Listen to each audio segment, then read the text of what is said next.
Өдрийн мэд тэгээд энэ бичлэгүүдийг үзэж байгаа хүмүүс шинээр танилцж байгаа хүмүүс гайхаж байгаа. Тэгээд ер нь бол 10 бичлэгийн дараа гэхэд аюу сайжирсан. 30 дээр бүр сайжирсан. 100. Одоо би 200 дахь бичлэгэн дээр ч юм 200 гараад ирэхээр харин буцаа хүүхдүүдтэй, залуучуудтай харилцаж эхэлнэ гэж ярьж штэ. Тэгэхээр яагаад ийм хурдтай өсөж ийнэ гэхээр угаас өмнө нэг удаа хийгээд үзсэн байсан болохоор гэсэн штэ. Хийж үзсэн зүйлээ дахиад хийж байгаа гэсэн. Тийм болохоор илүү хурд цаг хэмнэх боломжтой. Тэгээ ер нь бол та нар яг нэг юм ингээд оролдож үзсэн байх нь бас зарим утгаараа сайн байдаг. Залуу хүн ч гэдэг юм уу те ингээд олон төрөлд өөрийгөө сорж үзээд гэхдээ тэр зүйл дээр цаг хэмнэхийн тулд одоогийн энэ мэдлэг хэрэг болдог байхгүй юу? Тамирчин хүнд ч хэрэг болно. Яагаад гэвэл тамирчин хүн өөрийнхөө тесрэлтийг хаанаас гардаг вэ? Тэгээ бие махбод нь яаж сул байдаг вэ? Гэх мэтчлэн тэрийг ойлгох хэрэгтэй. Тэгэхээр сэтгхүүн төрлийн хүн гэлтгүү тамирчин хүнд ч гэсэн яг энэ тесрэлт гэдэг зүйл хаанаас явах вэ гэхээр ахас сүрлээс эхлээд нуруу энэ өсөж байгаа нь гол нуруу шүү дээ. Гол нуруу хөвлийгээс авахудаад энэ хөлийн уулнаас авахудаад цогтолт боксын цогтолт гэдэг чарна шүү дээ. Хөлийн уулнаас явсараа бүхтэн биеэр дамжаад гаралгаа өрөөд нүгэн цогтөг тийм үү. Тэрнтэй адилхан яг одоогийн мэдлгүүд мэдээж так тулааны урлагийн мэдлгүүд ч гэсэн болж хуурч чаддаг. Ер нь яагаад энэ цогц тасгал ингээд гайхалтай байд юм бэ? Энд байгаа тэр ламнар яагаад энэ тулааны урлагийн мастер юм шиг те яг өөр дөр ирэхгүй ч гэсэн та нар наваг шалгаад надтай зодтолдод үзэж болохгүй. Гэхдээ ер нь бол онлын үед ингээд 50-аар шалгаж үзэх боломжтой гэсэн. Тэр энэ номон дээр байгаа бид Чен гэдэг хүн яагаад тийм тулааны урлагийн мастер байгаа юм бэ гэхээр урт настуулдаг энэ мэдлэг дотоод хүчээ удирдах чадах гэдэг сэдв чинь дандаа яг юм гэгэн одоо гэрэлтэй би оюун ухааны тал руу дандаа байдаггүй гэсэн үг байхгүй. Би яг анх эхлэхдээ дандаа оюун ухааны талаас нь тайлбарлаад байгаа, омдын талаас нь тайлбарлаад байгаа гэсэн. Би махбодын төр рүү ч гэсэн тесрэх боломжтой, хөгжих боломжтой, хөгжүүлэх боломжтой гэсэн үг. Маш том тийм одоо юу гэдэг нь уян хатан зүйл байхгүй юу? Одоо мод ингээ бариулж штэ хүм мод бариулчвал одоо модоор юм хийж чаддаг хүнд бол энэ чинь гайхалтай зүйл. Гэхдээ тэр эсвэл модоо хуургаж чаддаг байхгүй юу? Нэг сэдвийг тухайн нэг сэдв хайр гэдэг сэдвийг ч гэсэн яг ингээд хөрвүүлж чадчих штэ. Одоо мундаг ярьдаг илтгэснэр байлаа гэхэд өөр хүн ярихад тэр сэдвийг нэг тийм гоё ярихгүй. Гэхдээ тийм өдөртэй юм шиг сэдвийг хөвчлөлтэй юм шиг ярьж чаддаг байхгүй. Тэгэхээр яг энэ сэдв энэ яг зүйл энэ тесрэлтүүд энэ онлоод ч гэсэн бие махбодын хөгжил рүү ч гэсэн хүнийг чиглүүлж чадна гэсэн. Заавал дотн харилцаа гэж үзэхгүй. Ягаад дотн харилцаа гэдэг сэдвээр нь яриадсан бэ? Дотн харилцааны төрөл ч гэсэн ерөнхийдөө бие махбодын чадвар өгнө гэж ярьсан бэ гэхээр масс тандж байгаа учраас тэгээ онл талаас нь ярьж байгаа учраас тэгж ярьж байгаа. Бүхэнд хамааралтай сэдв учраас ярьж байгаа гэсэн үг шүү дээ. Хэрэв яг нэг тамирчин гэдэг сэдв рүү оруулах юм бол тэр дотн харилцааны энерги гэдэг зүйлийг заавал дандаа дотн харилцаанд ашиглах биш зүгээр бие махбодын тесрэлт хүч чадал руу ашиглаж болно шүү дээ. Одоо ингээд инстинкт хэрэгтэй тийм үү? Одоо юу гэдэг биеэрээ туулдаг спортууд байна. Эсвэл ингээд хурд шаардсан тий одоо автоспорт шүү дээ.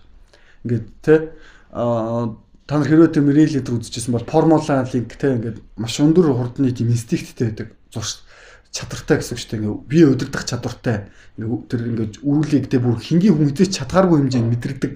Тэр машиныг тэ бүтэн ингээд эхлээс төсөл хүртэл мэдэрдэг тэ ингээд дрифт ч юм уу тэ дрифт хийдэг тамирч ч юм уу мэдэрдэг. Энийг бол яг үгээрээ тэр хүмүүс яг ингээ хэлж чадахгүй. Гэхдээ мэдэрсээр байгаад энэ бие махбодоос нь тэр мэдрэмжинд аваад яг тэр бүтэн машин гэдэг зүйлийг удирдах чадах чадвартай болсон гэсэн үг шүү дээ.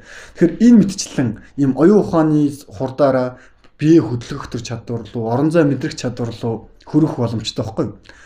Тэгээд яг тэр ингээд эн чинь ингээд ингээс өвдөж штэ. Ер нь яг ялт чиглэлийн тамирчин ямар зүйл дээр ингээд гэхэл эсвэл e-спортын тамирчтай байна те. Эсвэл монголчууд бөөнөр үтсэн те ингээд Counter Strike ч юм уу. Тэр зүйлүүд дээр болохоор чи яг спорт гэж нэрлэгдэж байгаа гэсэн яг ямар төрлийн спорт юм бэ гэхээр хурууны хурд, сэтгэхүйн хурд байгаа шүү дээ. Бодлын хурд.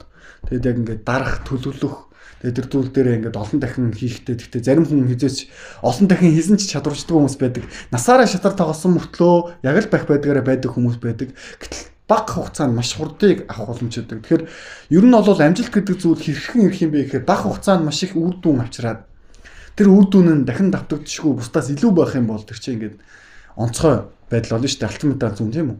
Тэгэхээр тийм хэмжээнд мэдрэхийн тулд бие махбодоо өдөртөж сурахын тулд оюун ухааны өдөртөж сурахын тулд ч яг одоогийн чадварууд бас явандаа хүрэх боломжтой. Тийм яг хүрэх боломжтой гэдэг нь яг одоогийн нөхцөл төр болохоор би өөрөө олж хараад байгаа мэдчихэж байгаа гэсэн үг. Та нар ч яг хэрвээ ингээд тодорхой хэмжээнд ойлгох юм бол энийг тийм байна гэдэг нь ойлгох боломжтой байхгүй юу? Тийм. Дээрэс нь ер нь ингээд Хатанбаатар академи гэдэг ч юм уу те оюун ухааны маш олон юм чэйжлэлтэй хүмүүсийн бас давуу тал байдаг. Гэхдээ алдаа байдаг штэ. Алдаа нь юу юм бэ гэхээр хэд номын байдал, хэд их юм чэйжлдэг нь ингээ өөрт нь стресс болох гээд байдаг. Тэгэхээр тэр стрессээс нь ангижруулах байдлаар ч сайн ингээ ашиглаж болохоор маш олон төрөл рүү хөрөх байхгүй. Тийм. Тэгэхээр ер нь болвол тухайн зүйлээ мэддгүй хүнд л тэр зүйл нь тийм уян хатан биш юм чулуу юм шиг санагддаг. Тэгээд миний байн хэлдэг тэр зүйл нь яг юу юм бэ гэхээр одоогийн буддын шашин хитрхи чулуужмал байна гэж хэлээд байгаа байхгүй. Хитрхи чулуужмал ашиглах тахууц биш. Үл ойлгогдсон байгаад байна гэдгийг хэлээд байгаа. Тэрнээс одоо ингээ 10,000 удаа хэлж юм хэдэн мянга төгчдөө хэлж би бол буддын шин дайсан хүн биш ээ. Монголын дайсан хүн биш. Гэхдээ яг энэ дээр ингээ имзэглээд байгаа гэсэн үг шүү дээ. Ийм байгаад байна. Энийг ингээ засяа бөөнөрөө л гэж хэлээд байгаа гэсэн үг. Гэхдээ энийг би шүүхгүй яг юу шүүх юм бэ гэхээр угаас цаг хугацаа ингээ шүү штэ. Ингээ залуучуудад ч гэсэн одоохонд хөрвж чадахгүй байхгүй. Дүүрээгаалаа гэдэг тэр нь гэхдээ амьдралд нэг ашигтай биш. Тодорхой хэмжээнд яг төгсрөө те ингээд тодорхой хэмжээний шинжилгээ ухааны мэдлэгтэй болоод олон зүйл мэдээд би моход өдөрлөд ирэнгууд яг энэ сэдв тийм биш байна. Хүмүүсийн хэлж байгаа шиг тийм биш шүү дээ гэдэг хүмүүс мэдрээд эхэлсэн гэсэн үг. Тэгэхээр яг тэр үндсэн шугамынхаа дагуу ингээд ярих юм бол үндсэн шугамынхаа дагуу ярих юм бол хүн бол харин тийм ээ. Хүн бол лосапгаас илүү, хүн бол онгодуудаас илүү хүн гэдэг төлөв нь яг одоогийн нөхцөлд болохоор бид нэр бодоход бид нар тэнгэрүүдээс дор юм шиг санагдана л да. Яг хүнийг ингээ харахад бидний нүдээр ингээ харахад шүү дээ. Дор юм шиг санагддаг. Яг гэвэл тэнгэрүүд хичнээн энерги битээс хүний биед орж байгаа тэр чадрууд нь гайхалтай байдаг шүү дээ. Гэтэл яг буддагийн зүгээс хэлэхдээ юу гэсэн бэ гэхээр та нар яг бие орхиогүй мөртлөө эднээс ингээ инжин сэтгэлээрээ, зүрхтгэлээрээ тэ бурханлаг байдлыг зогсоох чадвар та нарт байна. Эд шидэрээ ч гэсэн илүү гарах чадвар байна. Хүн гэдэг чинь л өөрөө хамгийн ойрхон юм байна шүү дээ. Бодроо яг бодлоор бодоход бол яг зүгээр ингийн логикоор бодоход уул нь бол тэр тэнгэрүүд илүү бурхантай ойрхон байгаа юм шиг тэ. Мөнх тэнгэртэй илүү ойрхон үлэн хүндлэгдсэн юм шиг илүү ичдэж юм шиг чадaltaй юм шиг санагдаж байгаа.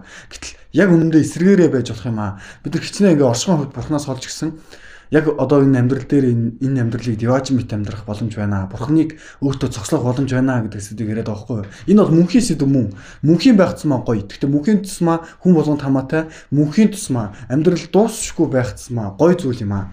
Тийм болохоор та нар яг энийг одоо ингээд нэг удаа бодоод чихний хажуу өнгөрүүлж магадгүй. Гэхдээ зүгээр явандаа яг хэрэгжээд ирэх юм бол ойлгоод ирэх юм бол тийм байсан байна. Үнэхээр тийм байна гэдгийг ойлгох болно.